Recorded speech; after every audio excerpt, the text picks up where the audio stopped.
Amy Schumer has become a powerful force in the comedy world. She first made her name in stand-up with a brutally, and I do mean brutally, honest stage act. She won an Emmy for her hit series. It's called Inside Amy Schumer. Have you seen it?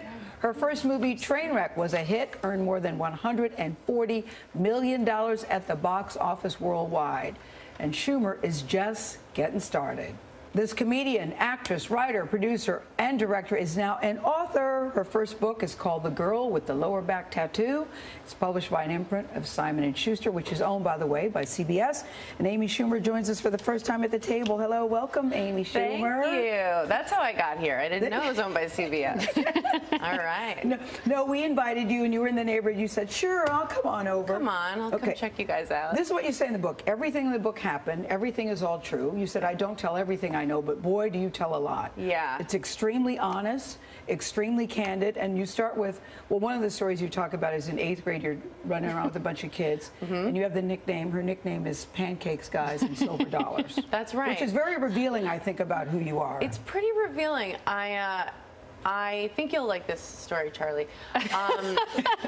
So it was, you know, we were in 8th grade, and we would all just walk around with book bags of beer, and the cops would chase us like you do and your kids.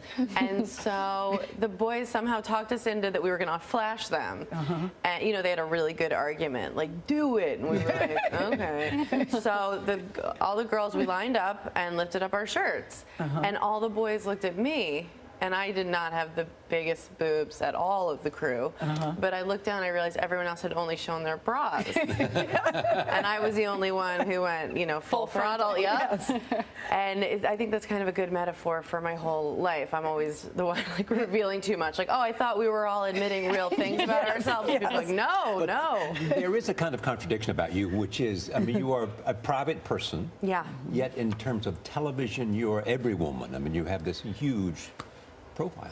Thank you. Yeah, I think we're all, I think, like walking hypocrites. I think pretty much. Like there's so many sides to all of us, and I'm, you know, very charged politically, and I really care about the world. But that doesn't mean that I don't go home and watch every Real Housewives and, you know, and every Bachelorette. It's just that you think we're dynamic people.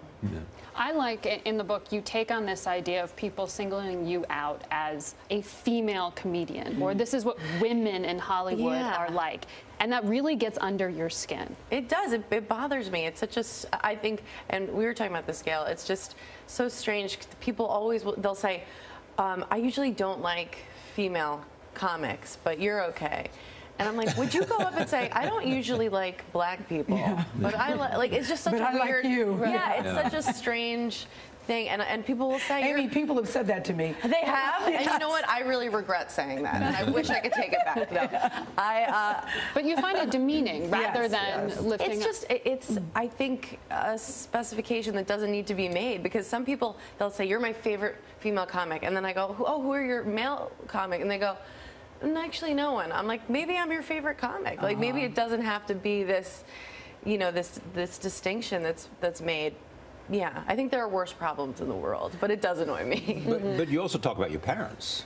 That's right. In a rather open way. Yes. About your mother's affairs. My mom only had one affair. Well, affair, I didn't mean. But it was a very, oh, please, yes. What are you saying about my mother? No, but saying what you said, which is the openness of talking about your mother and your best friend's father. That's correct. And so when you were 13. When I was 13 years old. Yeah, and so just like with my stand-up, before I talk about anybody on stage or, you know, if I'm doing radio, anything, I clear it with the person, because I don't want it to hurt anyone. So you asked your mom? So I asked my mom. She read it. I said, if you don't want me to write any of it, I won't. If you want to write a response or correct anything. And the only correction she made was that Hebrew school was on Sunday. But the rest was okay. The rest, yeah. When you talk about your parents, because they've each been married 3 times. Yes. Does that affect how you feel about marriage or how you feel about children? Do you worry about that? I think not so much children, because I think it just seems like very tiring to have them. So that's just how I feel about that. Well, they are work, yes. Yeah, I'm just like, what if I want to take a nap?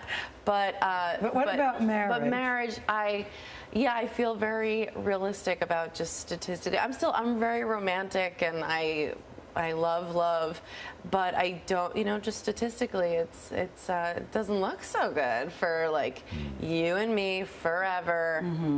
Burial plots. Like it's you know, usually something happens, but I really try to just enjoy the moment and how you're feeling now. But you know, it's But hard. you met your guy on a dating app, Amy. That's right. Which I just think, you know, I always hear great things about it. Yeah. How's that going? Because it It's was going interesting well. how you met him. Yeah, I was on a dating app for 48 hours, I should say that. And As Amy Schumer? yeah, yeah, and it was one for like creative types, and you can't screenshot it because we do have this embarrassment, people still, about dating online, and well, we met on, but I mean, everybody, I think we need to get over that because it's just how it happens now. Well, you'd recommend it, wouldn't you? Yeah, I mean, it worked for me. The first person I talked to on the app was Ben, the very first person I talked to, and yeah. And it clicked. And what And it happened? went well. Yeah. So you made a connection with Ben. Made a connection with Ben. The first night we did not have sex because he didn't try. And Were you then, disappointed? That's the only reason. no, I was just like, what's this guy's deal?